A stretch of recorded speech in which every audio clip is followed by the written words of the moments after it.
رب اشرح لی صدری ویسر لی امری واحلل عقدۃ من لسانی یفقہوا قولی۔ آؤ قرآن سمجھیں آسان طریقے سے نماز کے ذریعہ لیول 1 کے سبق نمبر 18 میں آپ کو خوش آمدید کہتا ہوں۔ آج کے سبق میں ٹرانسلیشن میں کچھ چیزیں ہوں گی جن میں قرآن آسان ہے، اس کا سیکھنا بہترین کام ہے، یہ ٹاپک ہوگا۔ گرامر میں نئی چیزیں ہیں، فاعل، جاعل، فاتح، ناصر، خالق، ذاکر۔ ابتدا میں بتایا تھا کہ ہم قرآن مجید میں 5 قسم کے بلکہ 6 قسم کے افعال ہوں گے، فعل ماضی، مضارع، امر نہیں، اسم فاعل، اسم مفعول اور فعل۔ یہ 7 چیزیں ہم نے پڑھنی تھیں جو آج انشاءاللہ پوری ہو جائیں گی۔ اس سبق میں 14 نئے الفاظ ہیں جو قرآن مجید میں آتے ہیں 898 دفعہ۔ قرآن مجید کا مقصد نزول کیا ہے؟ تدبر۔ ایک مقصد نزول تدبر ہے کہ قرآن مجید کی آیات پر غور کیا جائے، سنتے وقت اور تلاوت کے وقت۔ اس لیے قرآن کی عربی سمجھنا انتہائی ضروری ہے۔ کوئی کہہ سکتا ہے کہ میں قرآن کا ترجمہ پڑھ لیتا ہوں، تو ہم کہیں گے کہ قرآن کا ترجمہ نہیں کیا جا سکتا۔ یعنی ہمارے ہاں یہ کہا جاتا ہے کہ قرآن مجید کا ترجمہ انتہائی مشکل ہے، لیکن اللہ تعالیٰ نے قرآنی عربی کو اور عربی زبان کو انتہائی آسان بنایا ہے۔ یہ ایک آیت اللہ تعالیٰ نے سورہ قمر میں آیت نمبر 33 ہے غالباً یا 30 ہے، آیت نمبر 22، وَلَقَدْ يَسَّرْنَا الْقُرْآنَ لِلذِّكْرِ۔ اس کا ترجمہ کریں گے اور اس کی تھوڑی تشریحات ہیں کہ قرآن آسان ہے۔ وَلَقَدْ کا معنی ہے واو معنی اور، لقد معنی تحقیق۔ یسرنا، یسر ہوتا ہے آسان، عسر سے عسر معنی ہوتا ہے تنگی اور یسر معنی ہوتا ہے آسان۔ تو یسر لفظ ہے، آگے نا کیا ہے؟ ضمیر ہے۔ جیسے یسرنا، قرآن کو کیا کیا ہم نے؟ البتہ تحقیق آسان کیا ہم نے، یعنی یسر آسانی اور عسر مشکل۔ القرآن کس کو آسان کیا ہے؟ قرآن کو آسان کیا۔ قرآن کا مادہ ہے جو اس کے روٹ ورڈز ہیں قاف، را اور حمزہ، قارآ۔ اس کا معنی بنتا ہے بہت زیادہ پڑھا جانے والا۔ یعنی یہ نیچے لکھا ہوا ہے کہ غیر مسلم آج بھی اس بات کو تسلیم کرتے ہیں کہ قرآن ہی دنیا میں سب سے زیادہ پڑھی جانے والی کتاب ہے۔ انسائکلوپیڈیا بریٹانیکا کے 11ویں ایڈیشن میں اس بات کو انہوں نے اقرار کیا ہے۔ قرآن کا جو لفظی معنی ہے وہ کیا ہے؟ پڑھا جانے والا۔ اس لیے قرآن پڑھنے والے کو کیا کہتے ہیں؟ قاری، پڑھنے والا۔ للذکر، لا معنی یلی معنی لیے، الذکر معنی ذکر، نصیحت کے لیے۔ ذکر کے 2 معنی ہیں، ایک تو یاد کرنا جو ہم ذکر عمومی طور پہ استعمال ہوتا ہے، لیکن جہاں پہ قرآن مجید کے اندر ذکر لفظ ہے قرآن کے ساتھ، اس کا معنی ہوگا سمجھنا اور نصیحت حاصل کرنا۔ ذکر کے لیے یعنی قرآن مجید آسان کس کے لیے؟ ذکر کے لیے۔ حفظ کرنا بھی اس کا آسان ہے۔ اب دیکھیں 5 سال کے بچے حفظ کر کے پھر رہے ہیں، یاد کرنا بھی آسان ہے۔ جس عمر کا مرضی انسان چاہے قرآن کو یاد کر سکتا ہے۔ اور دیکھیں صحابہ 80 90 سال کے تھے کچھ صحابہ جب قرآن مجید نازل کیا گیا، تو انہوں نے قرآن کو یاد کیا ہے۔ سمجھنے اور نصیحت حاصل کرنے کے لیے بھی کیا ہے؟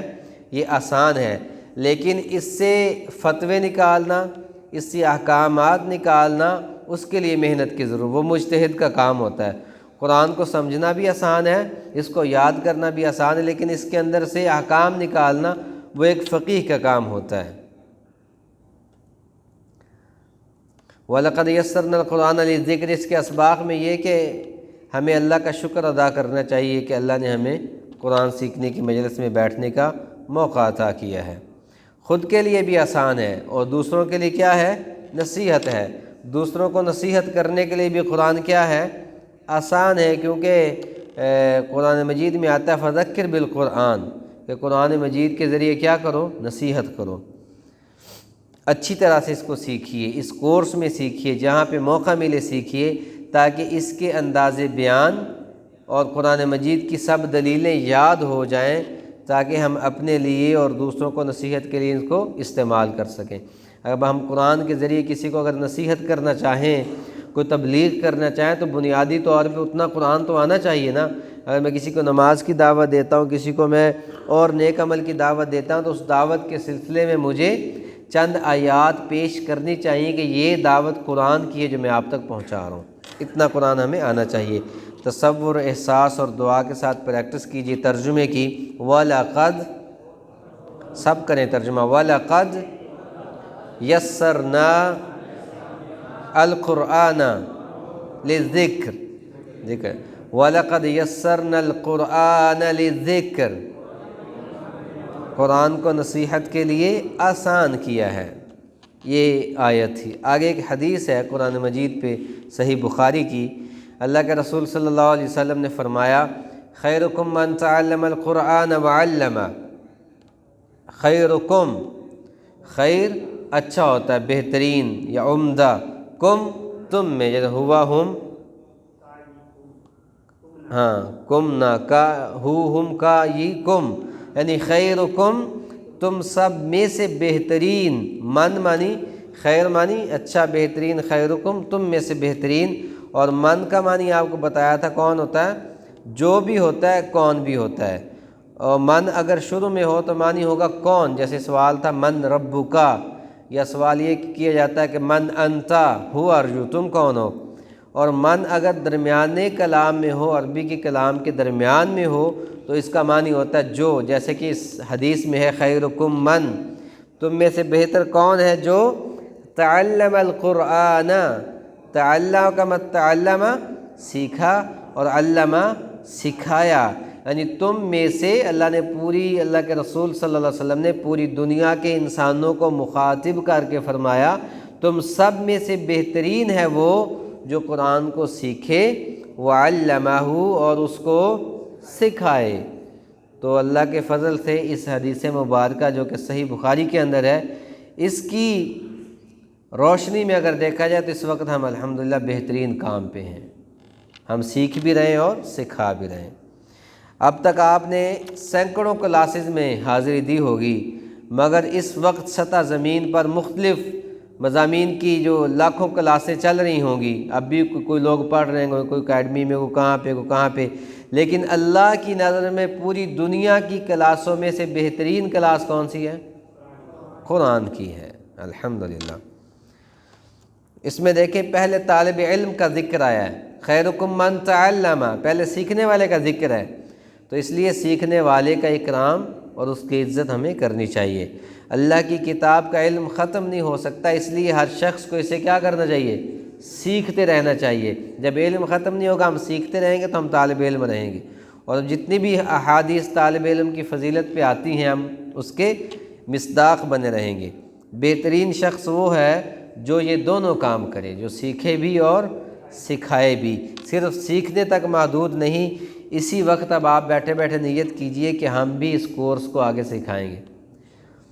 اور دیکھیں یہ جو کورس ہے یہ کوئی اتنا کوئی مشکل نہیں تھا، تھوڑا سا اگر کوئی محنت سے آپ میں سے پڑھ لیں تو اس کو آپ اپنے گھر پہ بھی کروا سکتے ہیں، اپنے دوستوں میں بھی اس کو سکھا سکتے ہیں، اپنے حلقہ احباب میں آپ کروا سکتے ہیں کورس۔ اس کے لیے کسی سند کی ضرورت نہیں، قرآن کے پھیلانے کے لیے کوئی ہمیں سرٹیفکیٹ نہیں چاہیے، بس ایک جذبہ چاہیے اور اللہ کی قبولیت چاہیے۔ ترجمہ کیجئے، خیرکم من تعلم القرآن وعلمہ، خیرکم من تعلم القرآن وعلمہ، جو سیکھے اور سکھائے۔ اور سیکھنے سکھانے میں سب سے اہم بات کیا ہے؟ نیت ہوتی ہے۔ حدیث مبارکہ میں آتا ہے انما الاعمال بالنیات، اعمال تو بس نیتوں پر ہیں۔ انما کا معنی بس یا صرف، الاعمال عمل کی جمع اعمال ہے، بالنیات نیتوں پر ہیں، یا بالنیات نیتوں کے ساتھ ہیں، بی معنی ساتھ بھی آپ کر سکتے ہیں، نیات نیت کی جمع ہے، نیت النیات۔ قیامت کے دن، اچھا نیت کی بات سنیں، قیامت کے دن پہلا فیصلہ 3 لوگوں کا ہوگا، ان میں سے قرآن کا قاری اور ٹیچر بھی، یعنی قرآن پڑھانے والا بھی ہوگا، وہ کون ہوگا جو دکھاوے کے لیے قرآن پڑھاتا تھا، اور انہیں جہنم میں ڈال دیا جائے گا۔ اس لیے ہمیں اپنی نیت کی تصحیح رکھنی چاہیے۔ اس کی عبادت بھی برباد، ایسے عمل کو اللہ قبول نہیں کرتا جس میں اس کے ساتھ ساتھ کسی اور کو بھی دکھانے کی کیا ہو، کوشش ہو۔ تو انشاءاللہ ہم صرف اور صرف اللہ سبحانہ و تعالیٰ کو خوش کرنے کے لیے قرآن سیکھیں گے اور دوسروں کو کیا کریں گے، سکھائیں گے۔ دنیا کے شاید 90% مسلمان قرآن کو نہیں سمجھ سکتے، 90%، اور جو عرب ہیں وہی سمجھ سکتے ہیں۔ اس لیے ہم خود قرآن سمجھ کر انہیں سمجھائیں گے تاکہ ہر مسلمان اس قابل ہو کہ وہ غیر مسلموں کے سامنے بھی قرآن کے پیغام کو بہترین انداز میں پیش کر سکے۔ ابھی گزشتہ دنوں کچھ ایک کسی ٹی وی چینل پہ، نیوز چینل پہ کوئی بندہ سندھ میں گیا ہوا ہے، اور وہاں پہ مختلف لوگوں کے وہ انٹرویو کر رہا ہے۔ وہ سے پوچھتا ہے جی آپ کلمہ سنائیں، ہمارے نبی صلی اللہ علیہ وسلم کا نام کیا تھا؟ تو بہت سے لوگ ایسے تھے جس نے صحیح کلمہ آ رہا تھا نہ اس کو اللہ کے نبی کا نام پتہ تھا کہ ہمارے نبی آخری نبی اور وہ کون ہیں۔ تو یہ دیکھیں ان تک کس نے پیغام پہنچانا ہے، کسی نبی نے تو نہیں نا آنا، اب ہم نے پیغام اس کو لے کر جانا ہے۔ تو اس لیے کچھ لوگ کہتے ہیں جی تبلیغ تو غیر مسلموں کے لیے ہوتی ہے۔ جس کو یہ بات سمجھ نہیں نہ آتی وہ جا کے دیکھے سندھ کے علاقے میں یا جہاں پہ دعوت نہیں پہنچ رہی، تو یہ کام تو چلتا رہے گا اور یہ ہمیں کرنا ہے۔ انما الاعمال، اعمال تو بس بالنیات، نیتوں پر ہیں۔ ان کا معنی ہوتا ہے اگر، جیسے ہم کہتے ہیں انشاءاللہ، اس طرز پہ قرآن مجید میں 2000+ الفاظ ہیں۔ ان کا معنی ہوتا ہے بے شک، یہ بات کو پکا کرنے کے لیے آتا ہے، ان اللہ مع الصابرین۔ انما کا مطلب ہوتا ہے صرف، جیسے کہا گیا انما الاعمال بالنیات، کہ اعمال کا دار و مدار نیتوں پر ہے۔ آج کے